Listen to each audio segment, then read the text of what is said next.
Hello, everyone. Welcome to another session of Parallel Barkings. Name is Larry Backer, Woof Woof, and I'm here with my puppy. Ariana Backer, bark, bark. Yeah, apologies for the delay in this week's podcast, but events were occurring on Tuesday and Wednesday that we thought were interesting enough to wait a day or so to talk a little bit about it. And of course, the object of our discussion today is Ukraine and NATO.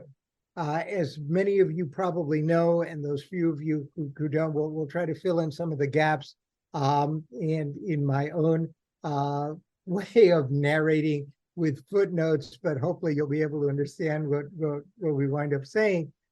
Ukraine has certainly since the start of the second phase of the Russian-Ukrainian war that started in 2022, has, in addition to military aid, has sought two things. It has renewed and now accelerated and intensified its effort to become a member of the European Union, that is to be acknowledged as European rather than either as hybrid or Russian or Asiatic. You know, this has always been the problem with what is Russia and what is the East of Europe, at least in the minds of Western Europeans. So they want the affirmation both in discourse and in fact that they are now part of Europe. And that would be the capstone of that would be membership in the European Union. And at the same time, given the amount of blood that they have spilled defending their territory against the Russians, they also wanted not just symbolic, but again, in practical terms, they wanted to be embraced within the alliance that is itself the mutual protection alliance that for some people, that's what NATO has morphed into. NATO is, of course, a highly controversial topic. It is the relations between the NATO family has been, like most families, maybe dysfunctional families, have sometimes been sort of dynamic. And sometimes less so, but they want in, right? Just like the other former states of the Soviet Union, and particularly the Baltic states, came in. They also got EU membership and membership in NATO, and some of them border Russia, right? So that's what they've been doing. And the Allies have been sort of wary, but been making more and more noises about this. And as the war has progressed and the commitment of the Allies, led by the United States, has intensified, the rhetoric, depending on how you hear it, and you hear what you want to hear, appeared to be that indeed there was going to be a move. The language was, yes, brother and sister Ukrainians, you are us, we are you, we love you, and we see this happening. And then it would dissolve into administrative speak. Blah, blah, blah, blah. That kind of sounded positive, but if you parsed it very carefully, it was not very clear. So it's incredibly vague, and right, they did that on purpose. But positive, right? And so the Ukrainian president Zelensky is taking this as positive signs. There have been assurances. God only knows what they were talking about behind closed doors, but at least the public discourse was positive. And so the expectation was that at this NATO meeting, which again, it's all symbols. Everyone loves symbols, certainly more than they love facts on the ground.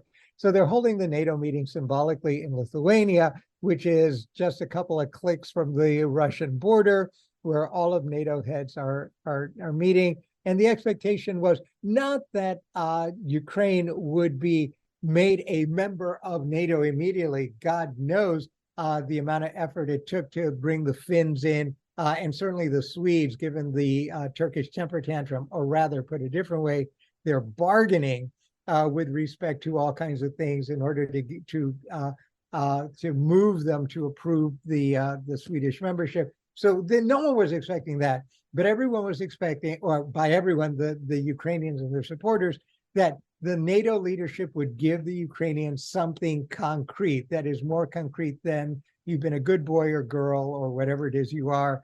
And if you keep being a good boy or girl or whatever it is you are, in time, assuming that you do everything we say, we will eventually decide in due course that maybe you can be a member, right? They thought, okay, so they're going to say, okay, here's more or less what we expect you to do. Here's a timetable, a year or 2 or 3, whatever it is, and that at the conclusion of that, and we'll help you out, you will be considered. We'll move you up. You'll be considered with the expectation that once you're being considered, that's pro forma, and you're going to become a member of NATO.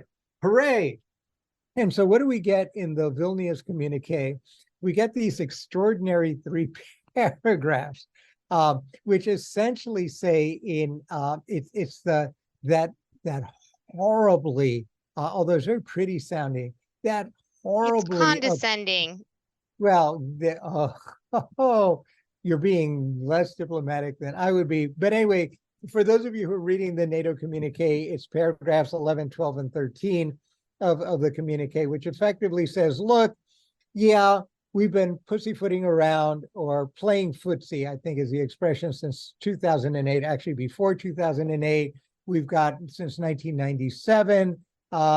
We've got all of these frameworks, and we're going to pretend that nothing's occurred between 2014 and certainly after 2022 that altered things. So, we're going to pretend we're in this world where everything is the same and there's nothing going on, except to the extent that the war makes it easier for us to say that, well, we can give you a timetable for getting you into Ukraine. And what they wind up saying is, look, we've got this 2008 summit in Ukraine, in Bucharest, sorry, ideas. We've got a membership action plan. We're going to move beyond that.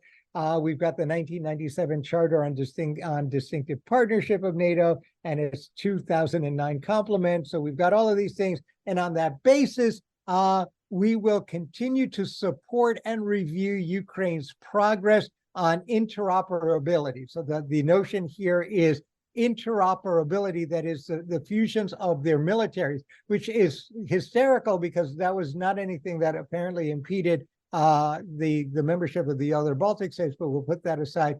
And then the key, as well as additional democratic and security sector reforms that are required. And once you reform, and for EU membership, of course, that's expected.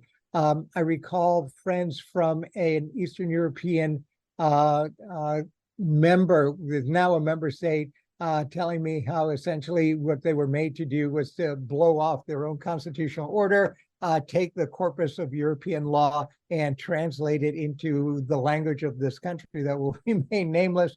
And once the mandarins, the state officials of the EU came and reviewed this stuff, from descending from their plumed chariots, or actually sedan chairs, and blessing this thing. Sedans. Then not only did they get money, but they got membership, but conditional membership, which then became full membership after a couple of years. So that's the thing. And now, Ariana, is when you again get to underline, what was that word you said? Condescending. Condescension.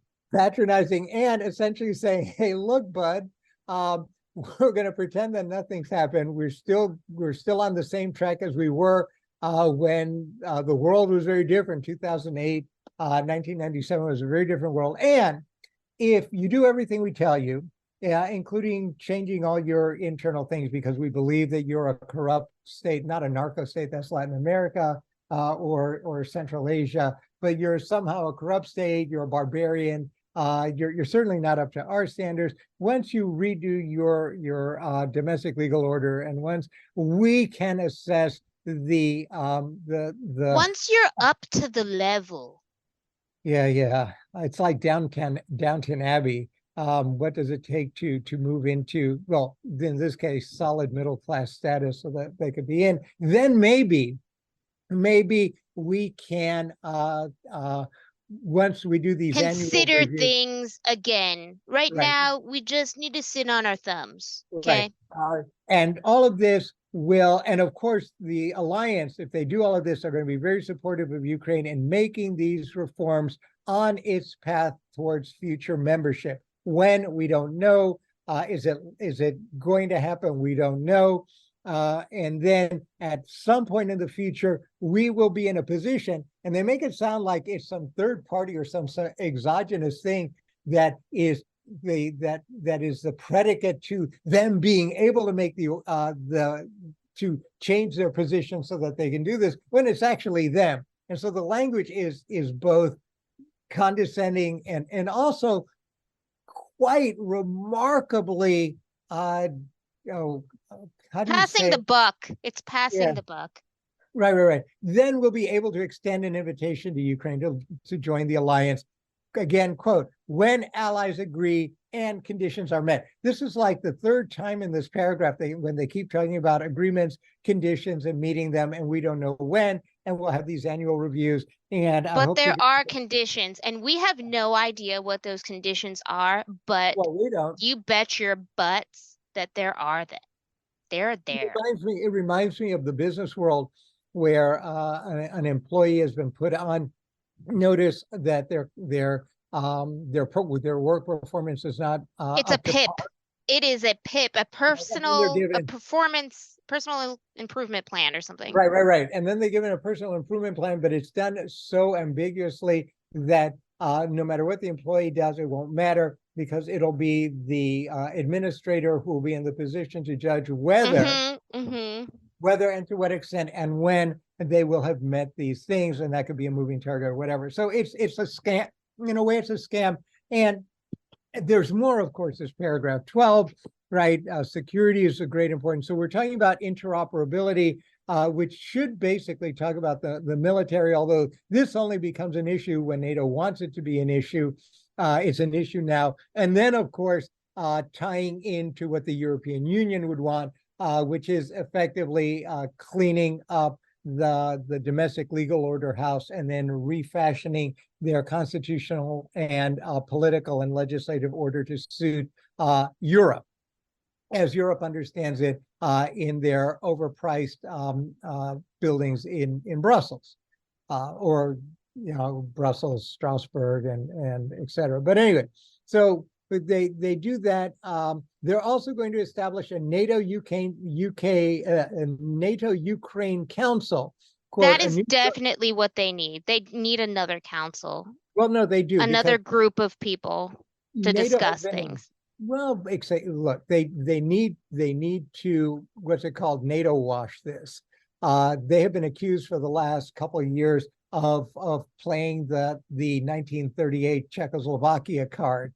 The Allies have been more than happy to run around to whatever form they want, and to presume to speak for the world community, including Ukraine, about everything from what Ukraine ought to be willing, and therefore will be willing to accept, to how they should conduct this thing, to, of course, in the way in which they've been giving armaments, effectively controlling the decisions that the Ukrainian military is making by controlling capacity or capabilities about how it is that they're going to defend and then recapture their territory. So they're very sensitive to this. So they developed this NATO Ukraine Council, quote unquote, again, a new joint body where allies in Ukraine sit as equal members. That the amount of laughter that would have had to be suppressed by whatever fool had to sit and type this would have been worth a TikTok moment. But so where the allies in Ukraine sit as equal members, impossible in this situation, certainly given what we've just heard in paragraph 11. Right, they sit at equal measure to advance political dialogue. That's an EU thing. The EU's love doing dialogue. So do the Chinese.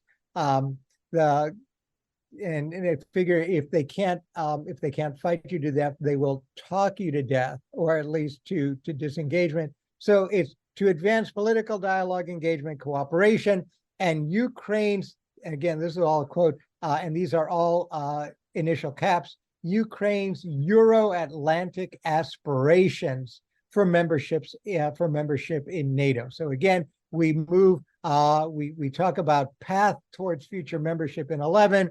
We talk about setting up yet another bureaucratic apparatus to kind of actualize through endless talking Ukraine's aspirations for membership in NATO, and that will be done through joint consultations joint decision-making. So much for the notions of rule of law, but I guess this is a multilateral, the multilateral order, rules-based order, which then trumps not the American constitutional order or that in the EU, but certainly Ukraine's. So consultations, decision-making, and activities. We have no idea what activities are. It's certainly not going to be coloring in a book, and will also serve as a crisis consultation mechanism between NATO and Ukraine. So that's really, my guess is the last is always best, right? And in that context, of course, number 13, they're going to continue to deliver urgently needed non-lethal assistance. They're very proud of the amount of money that they spend on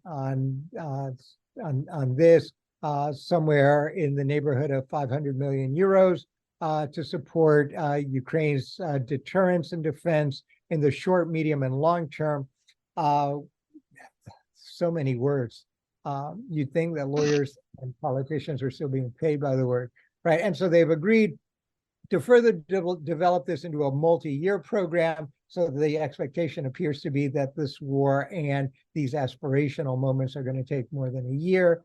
No surprise. And then they will rebuild Ukrainian security and defense sector and transition Ukraine towards full interoperability. So again, you have to read paragraph 11 with paragraph 13.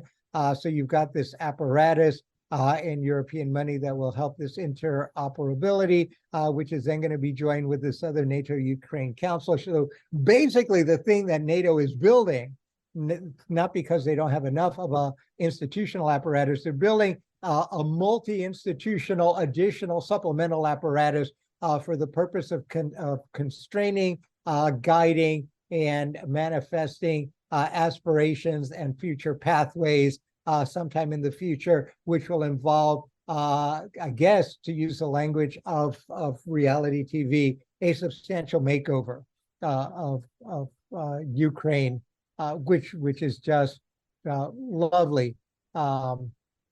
And at the same time, of course, we have the American president before the meeting going on. The Americans and the Germans have been urging caution in doing anything more than this. Apparently, President Biden said the week before the NATO meeting that Ukraine wasn't ready to join. We have no idea what this means other than in the terms of paragraphs 11 through 13.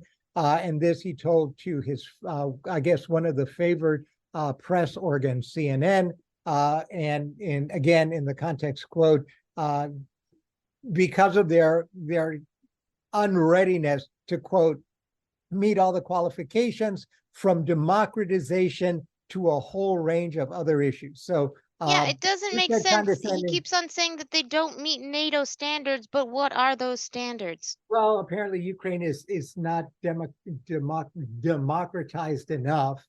And what does that mean? Well, it means whatever NATO and the bureaucrats in the EU, their hangers-on, public intellectuals, academics, think tanks, consultants, especially political consultants, and mass opinion organs tell them it means.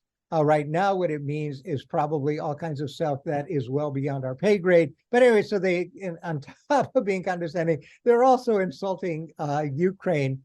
So it's either a corrupt, I don't know, some kind of klepto state, which is jarring because it's at dissonance with the discourse of the heroic Ukrainian nation in its lead.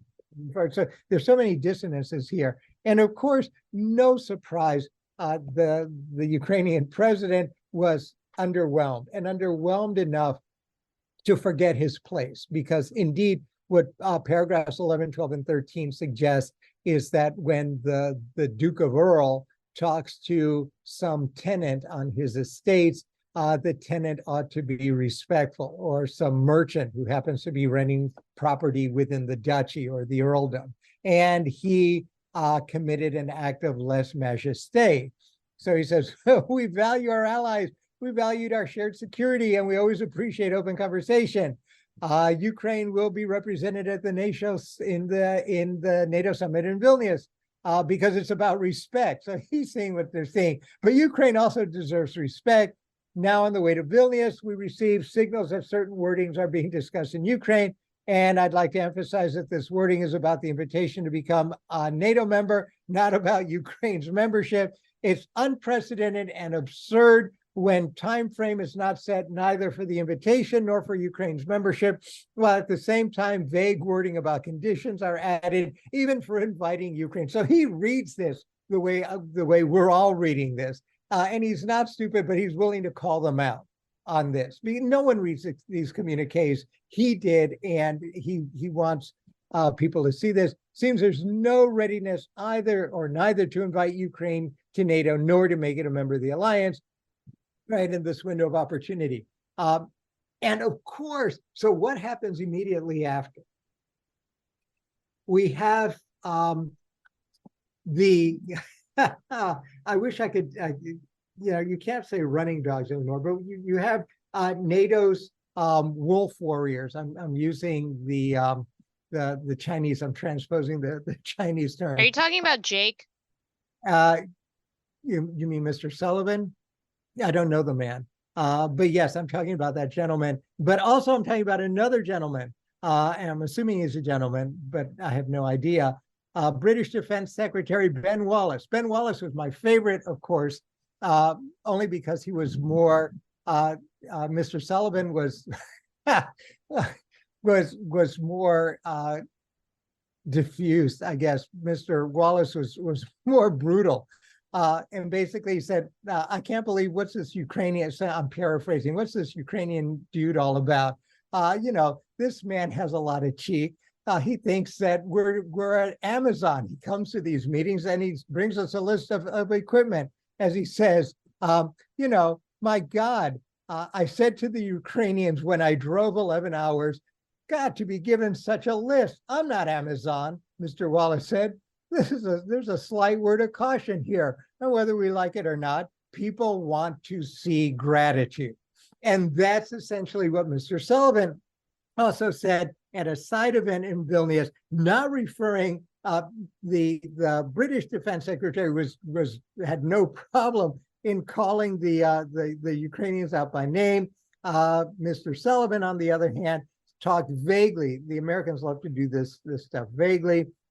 And he kind of was whiny and pouty, which I don't understand when you're an apex core leader of a global imperial alliance. The last thing you want to appear to be is a 4-year-old who's disappointed in mommy. So he says, the U.S., quote, deserves a degree of gratitude, quote unquote, for billions it has provided for Ukraine's defense. Seriously?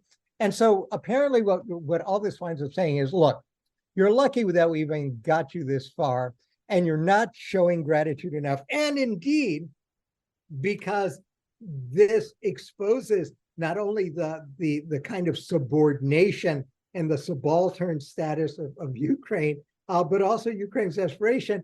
Mr. Zelensky was smart enough when he finally got to Vilnius to do exactly that. He bent the knee to these, I was going to say overweight, but I mean this in a semiotic sense, these grandees, and he bent the knee and he showed an extraordinary amount of gratitude, the kind of gratitude that a peasant or a burgher would show to the landlord, and usually of the nobility, usually absent, in this case, quite absent, when they show. I'm surprised they didn't ask for offerings or sacrifices.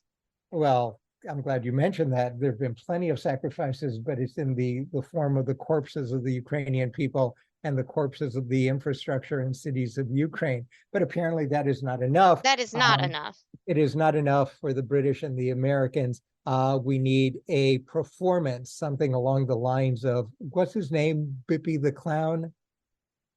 I have no idea what you're talking about. There's this charming child, an actor for children who is sort of like this well-dressed clownish person who amuses children by amusing them. So they needed some kind of performance in order. Some fool. There's Monkey, right, or the Fool.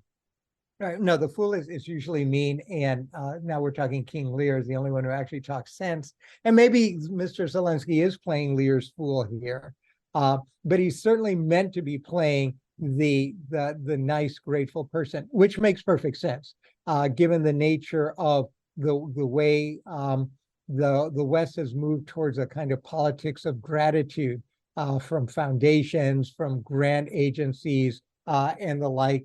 That we develop our structures of subordination on the basis of these owing. We owe something, and that if we want to continue to receive patronage, that they need to constantly show gratitude, not on the ground, but certainly by their leaders performing. I'm assuming you would bend the knee too if you were Mr. Zelensky. If I needed something, yes. Yeah. So what do you think he can salvage from this, if anything?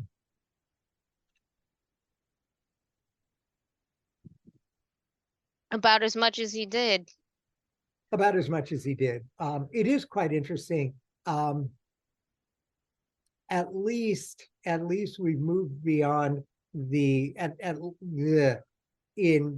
this sphere. Although my understanding is that in more unofficial spheres, they're still doing this.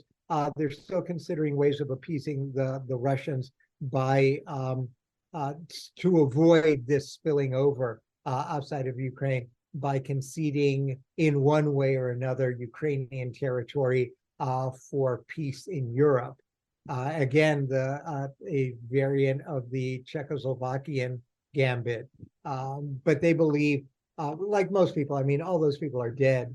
They believe that, they've solved the 1938 problem, and this time they could do it better.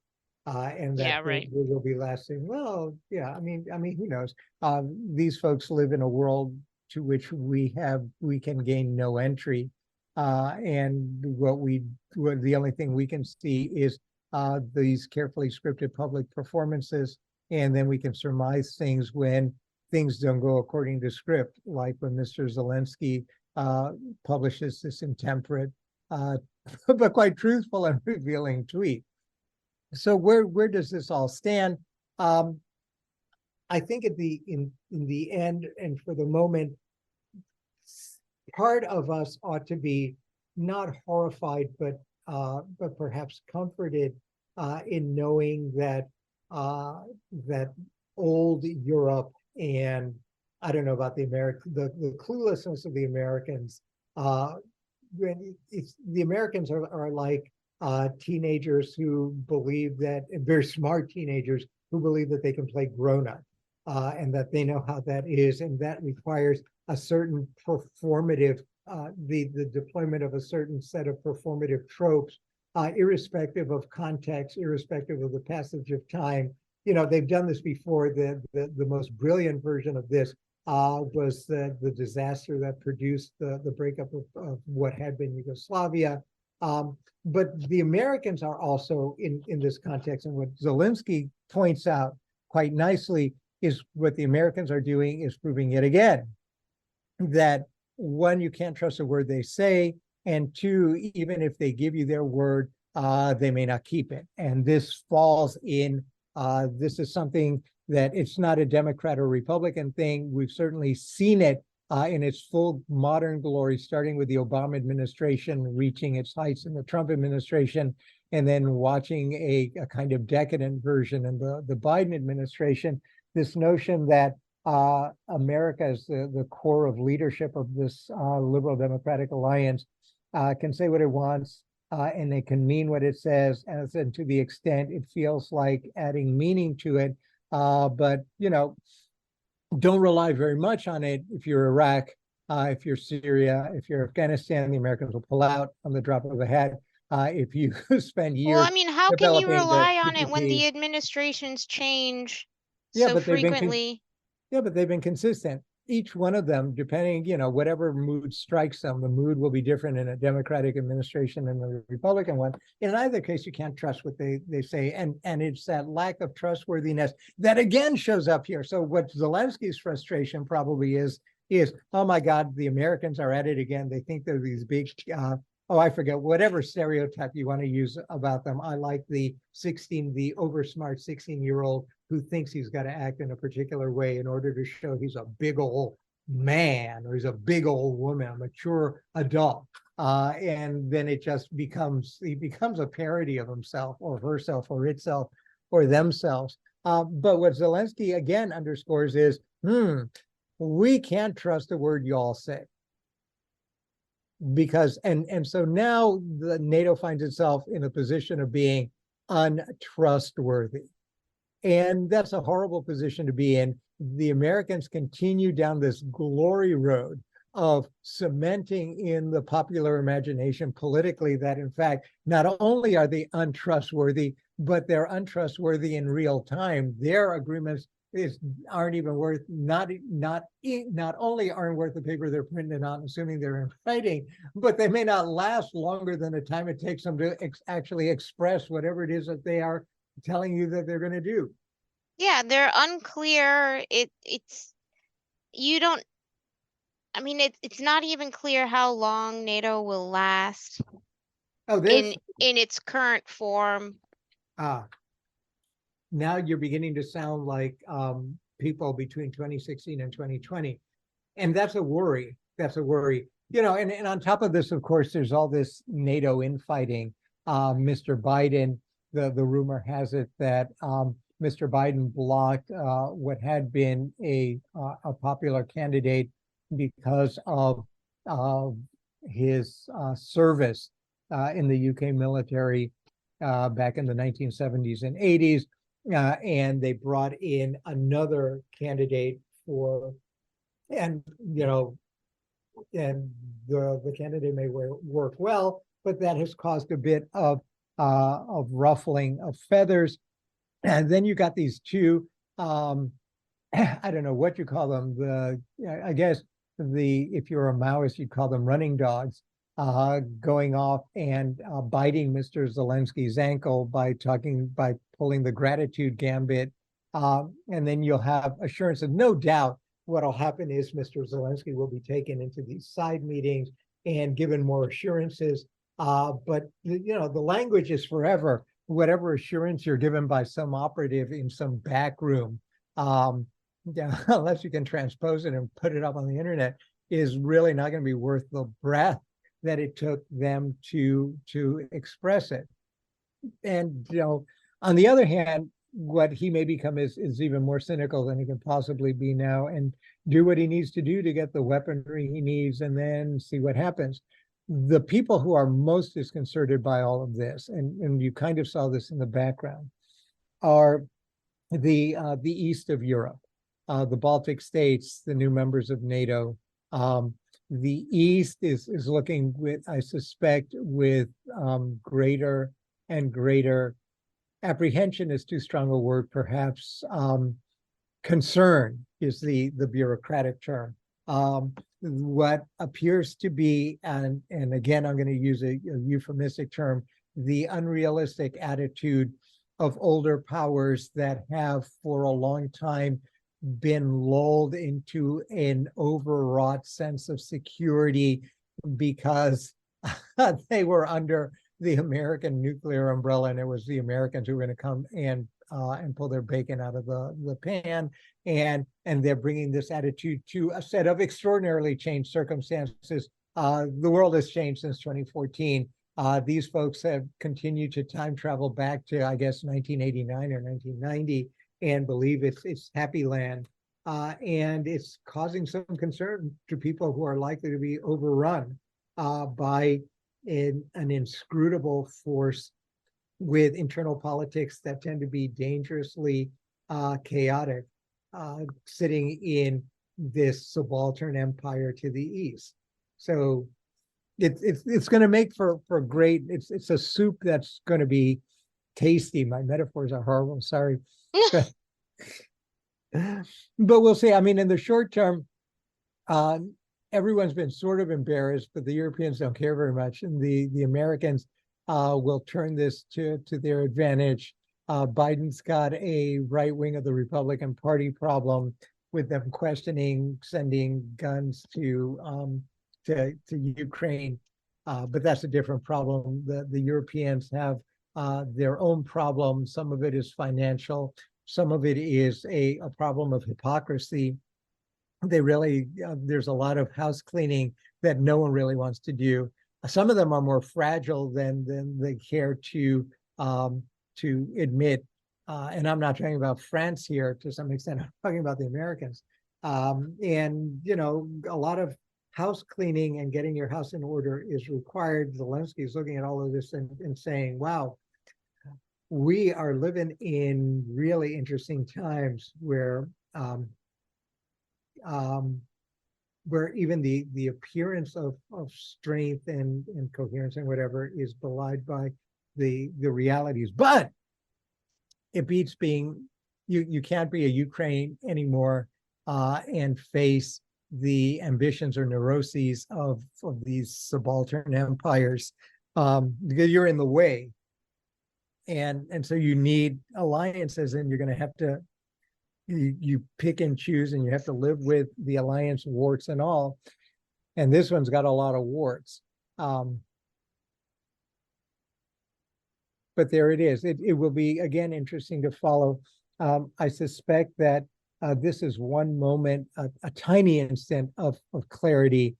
And it's going to be very clear that over the course of the next period of time, that this will provide an opportunity for public intellectuals, academics, consultants, think tank people, politicians, and whoever it is they're beholden to, and the people who are beholding, to actually sit and develop whatever rhetoric, discourse, tropes that will be used to, once they come to a decision about what to do with all of this, to then massage it in a way that will make people, but maybe not Ukraine, very happy. My own sense is that in the short and medium term, this is a very regrettable set of moves, and its condescension, its subordination, its rudeness does very little to, if I was looking at this from Latin America and Africa, I'm thinking, boy, if they treat the Ukrainians this way, you know, we're not going to be treated much better. But anyway, so there'll be more to come. That's all I got. Woof, woof. That was quite enough. Thank you. More than enough. More than enough. Bark, bark. Until next time, folks. Until next time. Thanks everyone for listening, and we'll catch you later.